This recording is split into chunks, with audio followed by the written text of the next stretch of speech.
So you're thinking about moving to St. George, and you're probably, looking at this wonderful city and also the cities around it and seeing that there is so much new construction, and not only just new construction, but newer homes as well. Homes built within not only the last 10 years, but the last 2 years, the last 3 years.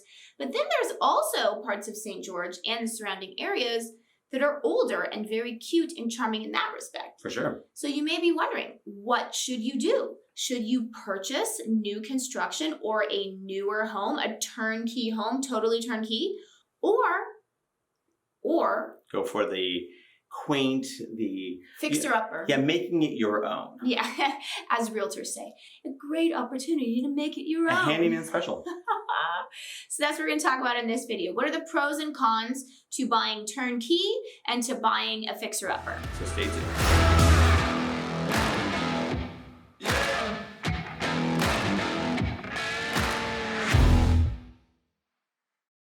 What's up, everybody? I'm Sean Dazad. And I'm Courtney Dazad, and we're with Keller Williams Realty right here in St. George, Utah.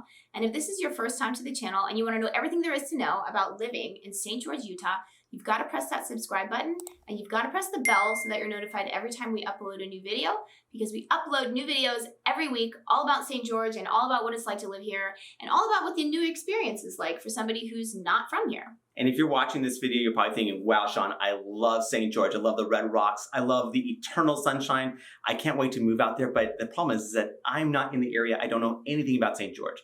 And I totally get that. That's why I want to reach out to us, because that way we can have that conversation about what you're looking for. And then we can, obviously I can be your eyes and ears on the ground here to help you find that perfect property. So what you want to do is you want to give us a call, shoot us a text, or send us an email. Or you can reach out to us via WhatsApp. However you want to get a hold of us, we've got your back. So to start it out, let's sort of break this down, because there's a difference between, let's say downtown St. George is an example of St. George where you can get these beautiful older homes. Almost historic. Yeah, where, it is older, but there's a difference between that where, you buy this home and probably you're gonna have to gut the whole thing, right? You're gonna have to do a ton. And then there's a difference between that and then buying a house that maybe it's not that old, but it does need work, like the cabinets, the kitchen's kind of needs new paint. New flooring. New floors.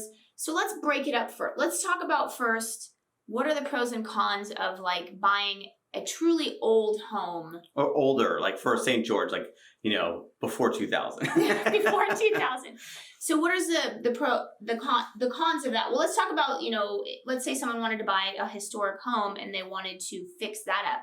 So obviously the pro is that you're getting this beautiful home with a history, but what are the cons to that? Now, we definitely want to say this historic, because then you start to think of there's a lot more regulation with historic properties. Yeah. But let's just say an older home that has that front porch and the wood siding, and a really cute house. So I know you're talking about the pros or the cons. So let's talk about, so obviously the pros are that it's beautiful, right? Yes, exactly. It gives you that historic charm. It's a one-off. It's not a tract home. Yeah, it's not like everyone else in the neighborhood.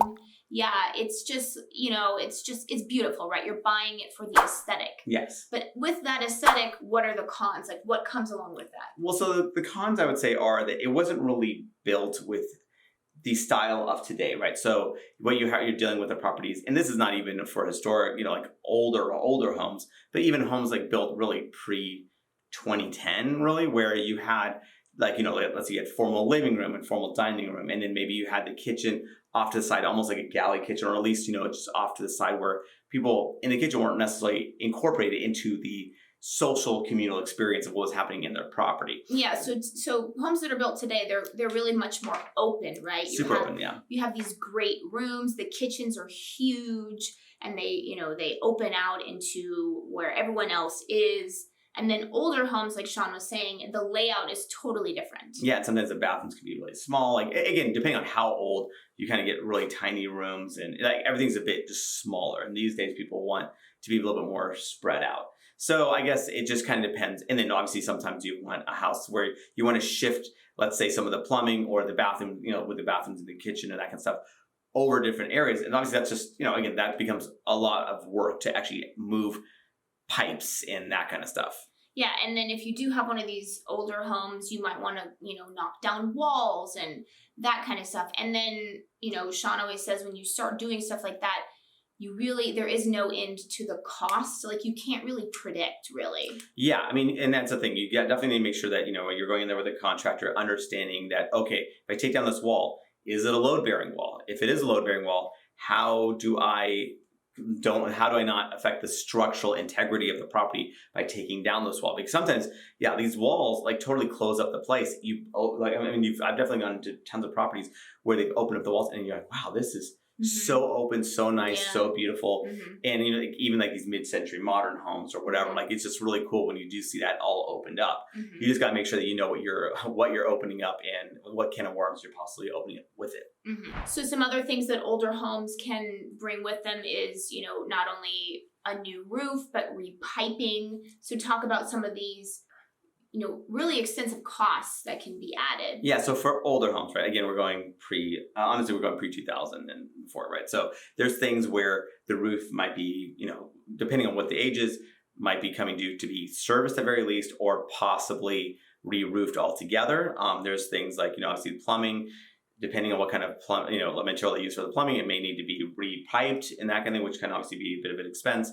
It could have hazardous materials that were incorporated into it, so you could have asbestos, like incorporated into the property in various ways where that's, you might need to look to possibly an abatement, maybe. Again, obviously, depending on how your contractor goes about it, but a lead-based paint could be something you need to kind of navigate through. There's a lot of things that you just got to be aware of that could be very expensive, like remedies that you might need it to do. And also you might have an HVAC system that needs to be redone because it's, again, all these things, they have a lifespan, right? So as they get older, that's one less year that they're, that their lifespan is there. So you may need to do the HVAC system. So there's a lot of system type stuff before you even get into the cosmetic, right? So we're talking about structural things, like people that don't even notice like when they walk into a property that you're gonna have to remedy before you even get into the obviously dealing with the floors and the paint and all that stuff. So not only do you have all this, but then let's talk about, finding people to do this, and maybe because we also have supply chain issues. So let's talk about labor and supply chain. Yeah, so this is whether or not you're doing just cosmetic work. Obviously, that's less of an issue than doing like full-blown structural stuff, right? So let's, regardless of that stuff, like right now what we're dealing with is obviously at the time of this recording, we are dealing with, supply chain issues where material, like items like cabinetry, flooring, wood, all this stuff has gone up a good amount in price over the years and can be delayed. So it's not just like it's going to take time to get it. Well, it's going to be costly to get it, but it's going to take time to receive it. You hear these crazy stories where someone needed a garage door and they had to wait like 6 months to actually get it's just going to it's hard to believe. Or like specialty cabinets or whatever. People wait months and months and months for this stuff. Or even like ovens. Appliances, yeah, exactly. Yeah. Appliances can be another thing. Depending on, obviously it's getting better, fortunately, but it's still not like we're not quite done with it all. And so that's just the material part. And then obviously the labor part, of course, St. George is booming. There's tons of construction going on. So labor is in very tight, very high demand. So it's a tight market. And so labor costs, sometimes these contractors may be, they may have a couple of jobs booked out. So you might be delayed as far as when the job can actually be done by them. And then, or it can be kind of on the costlier side too. So John, you're kind of making this seem like a nightmare, right? Like Money Pit, that movie that you were talking about with Tom Hanks and Shelley Long. 80s. Totally dating ourselves. Like, oh, them. Well, at least the Shelley Long movie. It's an 80s movie, right? Yeah. So when could this be worth it? Because, when you get into the emotional side of it, I think I'm like, oh, look at these beautiful houses, And I'm like looking at it, oh my gosh, all the work, all the signs, yeah.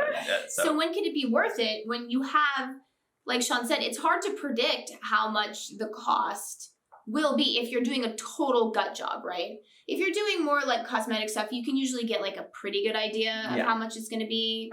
But when you're doing a gut job, like all bets are off. Like changing walls and stuff, yeah. Yeah. Like obviously, you want to have a contractor and all that stuff in place to kind of really give you a good idea. And even then, it's not necessarily going to be totally accurate because until you open up walls, you don't really know. It's kind of like a doctor going into, operate. They don't exactly know what's going on until they open you up. So basically, there are these potential pitfalls. But having said that, like when is it worth it? Well, honestly, like, okay, so one, a lot of these homes that are a little bit older, possibly like one, they're like closer to the center of town, like not necessarily like in downtown, which there are, but like, you're just kind of closer to where things are. Things are more mature. Like, you have more, the schools and like the roads are all there and the trees have grown up. So it's kind of more like, it tends to be a more beautiful area. Yeah. And the houses have more interest, could have more interesting architecture.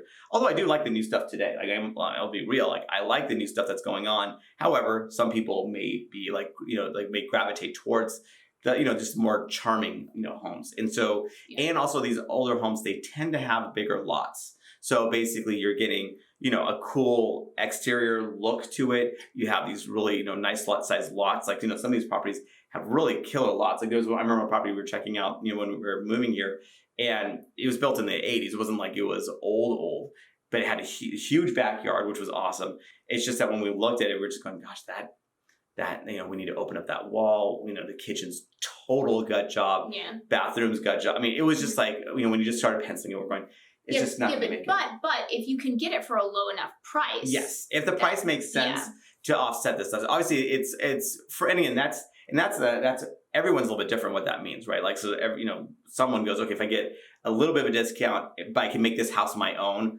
totally worth it. Other people going, for me to spend this time and money and inconvenience to deal with this, it has to be a significant discount. And some of those are uncovered. It just kind of depends on the situation.